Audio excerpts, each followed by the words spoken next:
అసలు బైబిల్లో దేవుడు తండ్రి, కుమారుడు, పరిశుద్ధాత్ముడా అనేది క్రైస్తవత్వాన్ని ప్రశ్నించేవారు తరచుగా అడిగే ప్రశ్న. వాళ్ళు యెహోవానే, యేసు దేవుడు కాదు, పరిశుద్ధాత్మ దేవుడు కాదు అని విమర్శిస్తుంటారు.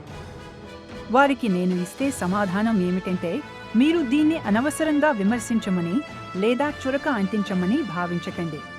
ఈ ప్రశ్నకు కారణం మీకు దేవుని ఉనికి గురించి అవగాహన కలిగించడం. తరువాత నేను ఇలా చెప్పుతాను: నువ్వు ఎవరు? నువ్వు ప్రాణం, ఆత్మ, దేహం అనే 3 భాగాలతో నిండి ఉన్నావు.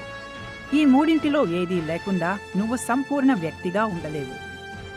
అదేవిధంగా త్రిత్వం తండ్రి, కుమారుడు, పరిశుద్ధాత్మ 3 భాగాలుగా ఉన్న ఒకే దేవుని సారూప్యం. తండ్రి అయిన దేవుడు కుమారుడిగానూ ఉన్నాడు, ఆ కుమారుడు పరిశుద్ధాత్మ రూపంలోనూ ఉన్నాడు. ఇది ఒక్కసారి అర్థం కాకపోవచ్చు, కానీ ధ్యానం చేస్తే నిజం తెలుస్తుంది.